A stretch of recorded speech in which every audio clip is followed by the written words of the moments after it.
Friends, आज हम सत्संग में चर्चा करेंगे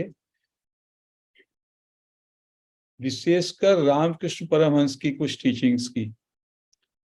रमन महर्षि का जो मार्ग है वो बेसिकली मुख्यतः ज्ञान मार्ग है, और रामकृष्ण परमहंस का मार्ग, उसमें भक्ति मार्ग के विषय में भी उन्होंने बोला है और ज्ञान मार्ग के विषय में भी बोला है। और वास्तव में ज्ञान मार्ग और भक्ति मार्ग एक दूसरे के पूरक हैं। जो शंकराचार्य जो कि ज्ञान मार्ग को के लिए उनका ख्याति है, उनकी ख्याति ज्ञान मार्ग के लिए है। ब्रह्म सत्यम जगत मिथ्या, ये उन्होंने बताया, अद्वैत वेदांत का दर्शन, उसके प्रणेता आदि शंकराचार्य माने जाते हैं। लेकिन उन्होंने भी बाद में भज गोविंदम की बात कही, वो भी भक्ति पे आए। तो ज्ञान से आपके अंदर पूरी प्यूरिटी, पूरी परिपक्वता आती है, और भक्ति से आपके अंदर रस आता है। तो कभी कभी हम रमन महर्षि की टीचिंग्स के साथ साथ यदि रामकृष्ण परमहंस की टीचिंग्स को भी पढ़ें तो उससे हमारे अंदर एक नए दृष्टिकोण, नए तरीके से ज्ञान को और भक्ति को जानने का अवसर मिलेगा। तो रामकृष्ण परमहंस क्या कहते हैं, किसी ने उनसे पूछा कि क्या ज्ञान प्राप्ति के बाद या ज्ञान हो जाने के बाद क्या पुनर्जन्म होता है, क्या उसके बाद संसार में वापसी आना पड़ता है? तो वो कहते हैं, when a man dies after attaining knowledge, he doesn't have to go to another plane of existence. बहुत सारे प्लेन है एग्जिस्टेंस के, ये अर्थ है, पाताल है, स्वर्ग है, कितने लोक हैं, अनेक लोक हैं। तो they are different planes of existence. तो रामकृष्ण परमहंस कह रहे हैं कि जब किसी को ज्ञान हो गया, somebody has attained knowledge, उसके बाद उसको वापसी किसी भी प्लेन ऑफ एग्जिस्टेंस में नहीं जाना पड़ता।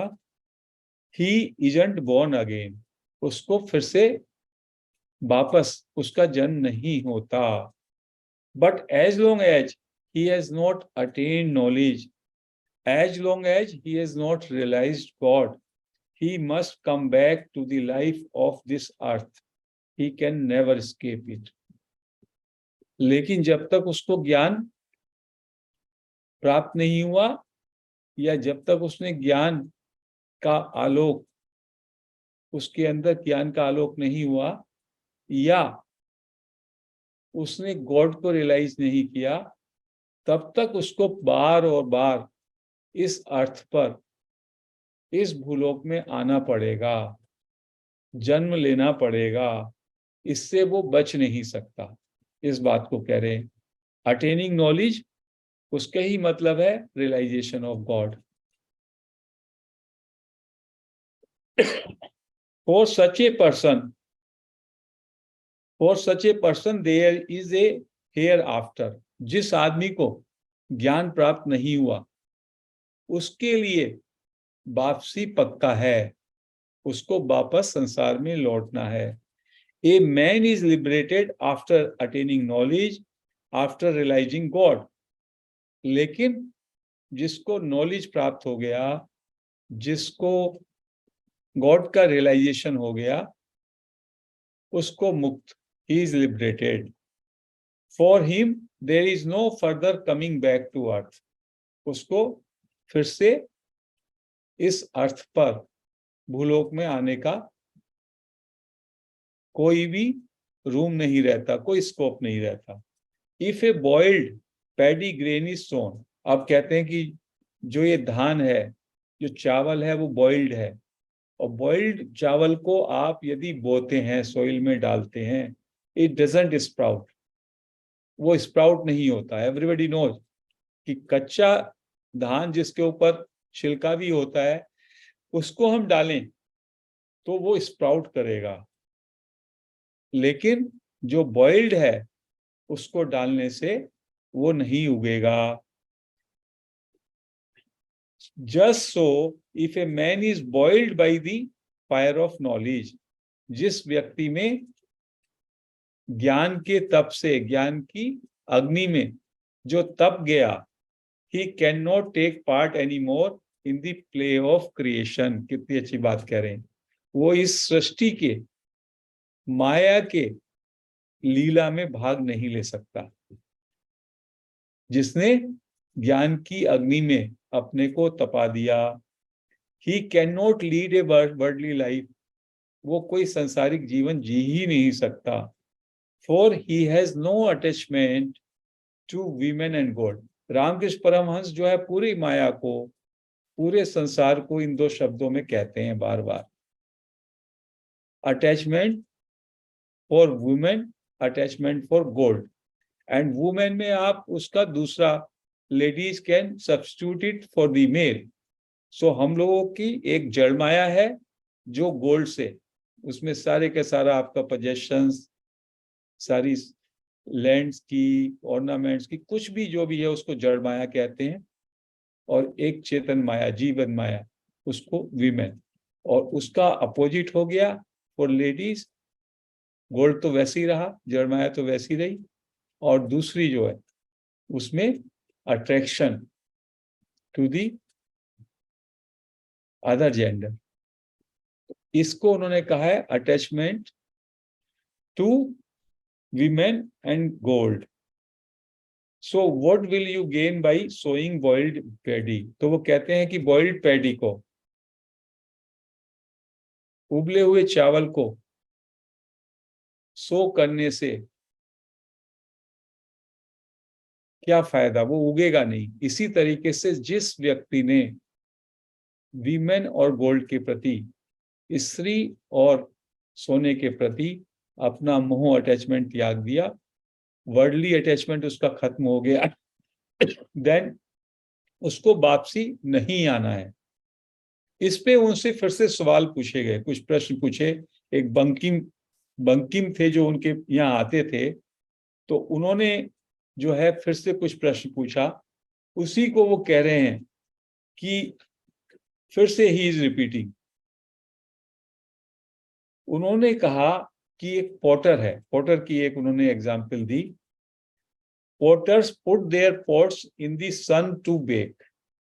एक कुम्हार है, वो अपने घड़े और दूसरे जो भी मिट्टी के बर्तन बनाता है उन सबको धूप में रखता है। After them you see both baked and soft pots. कुछ तो पॉट जो है बेक हो जाते हैं, उसके बाद उनको बेक करेगा, और कुछ अभी भी सॉफ्ट हैं। Sometimes cattle trample over them. कभी कभी गाय भैंस वहां से निकल जाते हैं और वो जो पॉट्स हैं उनको तोड़ देते हैं, ट्रैम्पल कर देते हैं। When the baked pots are broken, the potters throw them away. जो भी बेक्ड है, पके हुए पॉट्स हैं, वो टूट गए, उनको पॉटर फेंक देगा। But when the soft ones are broken, they keep them. लेकिन जो सॉफ्ट हैं अभी भी पॉट्स, और वो टूट गए, गाय भैंस वहां से निकली, उनके पैर से घड़ा था, मिट्टी सॉफ्ट थी अभी भी, वो टूट गया, तो कहते हैं उसको वापस रखता है कुम्हार। They mix them up them with water and put the clay on the wheel and make new pots. उसमें पानी मिला के उस मिट्टी को फिर से ठीक करके कुम्हार अपने चाक पे रख के फिर से उसका पॉट बना देता है। They don't throw away the unbaked pots. जिन पॉट्स को अभी तपाया नहीं है अग्नि में, जो अभी भी सॉफ्ट है, उनको वो ऐसे थ्रो नहीं करता। So I said to Keshav, the potter won't let you go as long as you are unbaked. Ramakrishna के पास जो उनका शिष्य आता था, उसको कहा कि potter, guru is like a potter, potter आपको तब तक जाने नहीं देगा, तब तक छोड़ेगा नहीं जब तक आप अनबेक्ड हैं, अध पके हैं। He will put you on the wheel of the world as long as you have not attained knowledge, as long as you have not realized him. कहते हैं अल्टीमेट पॉटर कौन है? गॉड है। जब तक आप पूरी तरह से बेग्ड नहीं हो जाओगे तो वो इस संसार के व्हील में आपको भेजता रहेगा। You try again, you try again, और जब आप बेग्ड हो जाओगे, व्हेन यू अटेन नॉलेज, तो आप बेग्ड हो गए, यू हैव रियलाइज्ड गॉड, तभी आपको यहां से मुक्ति मिलेगी। He won't let you go. You will have to return to the earth again and again. There is no escape. You will be liberated only when you realize God. Then alone will the potter let you go. It is because then you won't serve any purpose in this world of Maya. क्यों ऐसा है? फिर इस संसार में, इस creation में आपका कोई उपयोगिता ही नहीं रहा। ये संसार किसके लिए है? जिसके अंदर थोड़ा भी अटैचमेंट बताया, वस्तुओं के लिए जो कि गोल्ड में आ गया, या अपोजिट सेक्स के लिए, इसके लिए। यदि ये अटैचमेंट आपके टूट गए तो आपके लिए संसार नष्ट हो गया। संसार में फिर कोई आपकी उपयोगिता नहीं है, ना संसार आपको चाहिए। द ज्ञानी हैज गॉन बियॉन्ड माया। ज्ञानी जो है माया के बियॉन्ड चला गया है। What will he do in this world of maya? जिसने नॉलेज अटेन कर ली, he has no attachment. If he has no attachment, then this world is already died for him, and he will not come back. उसके आगे एक और important बात बोल रहे हैं, that is very important. But God keeps some Giani's in the world of Maya to be teachers of men. ईश्वर कुछ ज्ञानियों को तभी भी इस संसार में रखता है ताकि वो टीच कर सकें। In order to teach others, the ज्ञानी lives in the world with the help of विद्या माया। उसको कहा विद्या माया। विद्या के प्रति उनकी वासना होती है, विद्या में आसक्ति होती है, जैसे शंकराचार्य हुए या रमन महर्षि भी हुए। तो कहते हैं विद्या माया, माया के बिना तो कोई एक मिनट भी रह नहीं सकता। वो विद्या माया के कारण वो ज्ञानी रहते हैं, और उनका पर्पस केवल इतना होता है कि let them teach the seekers. Such was the case with Sukdev and Shankaracharya. Sukhdev और शंकराचार्य इस कैटेगरी के थे कि वो भी विद्या माया थे। It is God himself who keeps the ज्ञानी in the world for his work. ईश्वर अपने कार्य के लिए ऐसे ज्ञानी को, चाहे वो रमन महर्षि हैं, रामकृष्ण परमहंस हैं, इस संसार में रखता है। तो ये बात उन्होंने बहुत इंपॉर्टेंट बताई। अब वो आगे कहते हैं कि वर्ल्डली अटैचमेंट हमारे क्या है, वर्ल्डली अटैचमेंट को हमको कैसे समझना चाहिए और उनको कैसे दूर करना चाहिए, क्योंकि ये बातें बड़ी ही इंपॉर्टेंट हैं। जब तक हम इनको समझेंगे नहीं तो हम तो सोचेंगे हम ज्ञानी हो गए, और ज्ञानी से दूर दूर भी कहीं पे कुछ ना ज्ञान भी नहीं आया, कुछ भक्ति भी नहीं आई। तो वो कहते हैं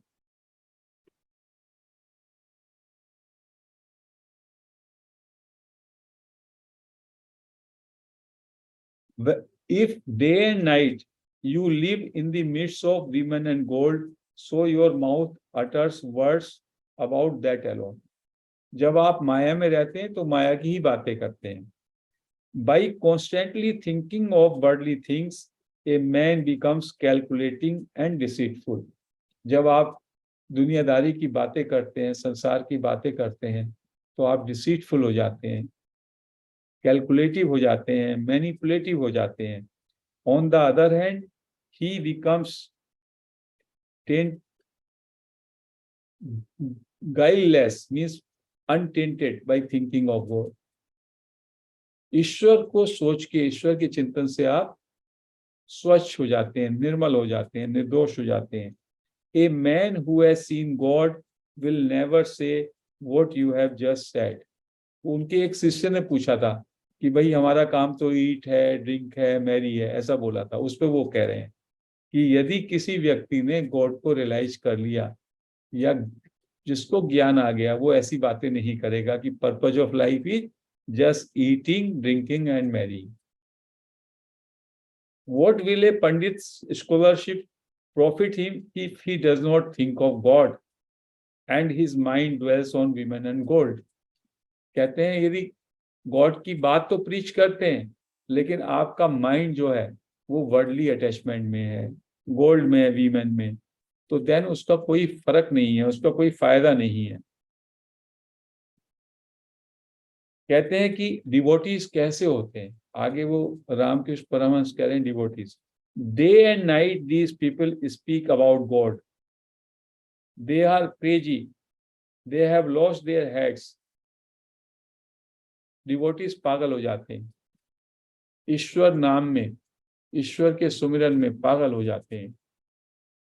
एंड कहते हैं हम कितने क्लेवर हैं, वो कह रहे हैं, we enjoy pleasure, money, honour, the senses. The crow too thinks he is a clever bird.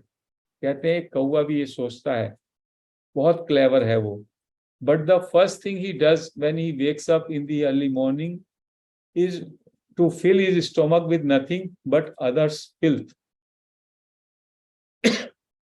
कौवा अपने को बहुत क्लेवर मानता है, लेकिन जैसी सुबह को उठेगा तो गंदगी ही खाएगा। Haven't you noticed how he conducts very clever indeed? कहते हैं वैसे बहुत क्लेवर है। उसके बाद वो स्वान की एग्जाम्पल देते हैं, हंस की एग्जाम्पल देते हैं। But like the swan are those who think of God. वो हंस की तरह हैं जो ईश्वर का सुमिरन करते हैं, ईश्वर की सोचते हैं। Who pray day and night to get rid of their attachment to worldly things and their love for women and gold.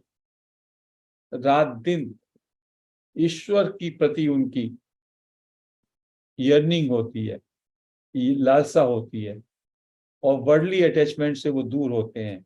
Who do not enjoy anything except the nectar of lotus feet of the Lord. ईश्वर के चरणों में के अमृत को पाने की उनकी तमन्ना होती है केवल। And to whom worldly pleasures taste bitter. उनके लिए संसार की कोई भी वस्तु, उसमें कुछ भी रुचि नहीं रहती। If you put a mixture of milk and water before the swan, it will leave the water and drink only the milk. हंस क्या करता है, पानी और दूध को मिला दीजिए, वो उसमें से दूध पी लेगा और पानी को छोड़ देगा। And haven't you notice the gait of a swan. Swan जो है वो जब उड़ता है, कहते हैं it goes straight ahead in one direction. उसका जो उड़ने का तरीका वो भी एक डायरेक्शन में सीधे जाता है। So it is with genuine devotees. Swan की तरह ही, हंस की तरह ही जो जेन्युइन डिवोटीज होते हैं, दे गो टुवर्ड गॉड अलोन। वो ईश्वर की तरफ ही उनका डायरेक्शन होता है। They seek nothing else, they enjoy nothing else. उनको कुछ और चाहिए नहीं, उनको कुछ और में आनंद नहीं है। आगे मास्टर कहता है, उनसे शिष्य पूछते हैं, what is you are talking again and again about women and gold. कहते हैं women and gold alone is the world, that alone is maya. Ramakrishna Paramahamsa से जब भी कोई पूछता था, कहते हैं दो चीजों से आप अपना अटैचमेंट हटा लीजिए, then nothing remains, entire world is based on this only, your attraction towards women and towards gold. Gold का मतलब हो गया सारी जड़ माया, और वो चेतन माया उसको कहा, इसके अपोजिट लेडीज के लिए, मेल के लिए बात आ जाती है। Because of it you can not see or think of God. After the birth of one or two children, husband and wife should live as brother and sister and talk only of God, they used to say. Ramakrishna Paramhansa का आपको मालूम होगा कि शारदा से, शारदा देवी से उनकी marriage हुई, और वो right from the beginning brother और सिस्टर की तरह रहे। और जब रामकृष्ण परमहंस की समाधि हो गई, उसके बाद Sarada Devi used to had the mission and she was also a realised soul. तो वो कहते हैं गृहस्थ जीवन में बच्चों का पैदा करना वो भी एक संस्कार है, एक कार्य है, लेकिन उसके बाद उन दोनों को, पति पत्नी को ब्रदर और सिस्टर की तरह रहना चाहिए. Then both their minds will be drawn to God and the wife will be a help to the husband on the path of spirituality. उसके बाद दोनों का मन, दोनों का यर्निंग वो गॉड के लिए होगा और वाइफ उसमें जो है सहायक होगी हस्बैंड के लिए, हस्बैंड सहायक होगा वाइफ के लिए to realise God. None can taste divine bliss without giving up his animal feeling. जब तक हम अपने पार्श्विक वृत्तियों को नहीं छोड़ते तब तक हम इस ब्लिस को, ईश्वरीय सुख को नहीं पा सकते. A devotee should pray to God to help him get rid of this feeling. कहते हैं हमें प्रे करना चाहिए ईश्वर से. रमन महर्षि पे भी कोई आते थे, एक दो लोग, एक अन्नामलाई थे, वही कहते थे कि whenever I see women, I have a feeling of lust. तो वो कहते थे pray and watch this thought and ask yourself to whom it is coming and then who am I. जब उन्होंने महर्षि को 2-3 बार बोला तो महर्षि के प्रभाव से उनके अंदर से वो फीलिंग चली गई. सो कहते हैं कि आपको गॉड से प्रे करना पड़ेगा. If you have that kind of animal feeling in you, if you have that kind of desire in you, you have to pray to God sincerely. हे ईश्वर, मुझे इस वासना से मुक्त करें. कैसे मैं इससे मुक्त हूं? It must be a sincere prayer. ये प्रेयर बहुत ही सिंसियर होनी चाहिए. God is our inner controller. God जो है, ईश्वर, हमारा आंतरिक नियंता है. He will certainly listen to our prayer if it is sincere. वो हमारी प्रेयर को सुनेगा और एक दिन ऐसा होगा कि हमारे अंदर वो डिटैचमेंट हो जाएगा. अगेन एंड अगेन वो उसी बात को कह रहे हैं कि आपको अटैचमेंट को, वर्ल्डली अटैचमेंट को, उसको कम करना है. और जैसे जैसे आपके अंदर ये डिटैचमेंट आता है तो वो चीजें आपको क्लियर होने लगती हैं. दूसरी जगह वो बोल रहे हैं, one must have for God the yearning of a child. बच्चे की तरह यर्निंग होनी चाहिए आपके मन में ईश्वर के लिए. The child sees nothing but confusion when his mother is away. Mother में के लिए चाइल्ड के मन में कैसी यर्निंग होती है, वैसे ही यर्निंग आपके लिए गॉड के लिए आपके मन में होनी चाहिए. You may try to cajole him by putting a sweet meat in his hand, but he will not be fooled. He only says, "No, I want to go to my mother." बच्चे को एक बार mother से वो दूर हो, उसके बाद उसके हाथ में आप स्वीट रखें, कुछ भी उसको सांत्वना दें, कोई भी प्रलोभन दे, नो, वो कहेगा no no, I want my mother, I want my mother. Such kind of yearning you should have. आपके सामने कुछ पद, प्रतिष्ठा, पैसा, वैभव, कुछ भी हो, उससे आप कंफ्यूज नहीं होंगे जैसे बच्चा कंफ्यूज नहीं होता है. One must feel such yearning for God. How restless a child feels for his mother. बच्चा अपनी मदर के लिए कितना रेस्टलेस होता है. Nothing can make him forget his mother. बच्चे को आप कहीं पे भी ले जाओ, ओ मदर, जब मदर नहीं होगी ना तो वो इतना रेस्टलेस है. We all know.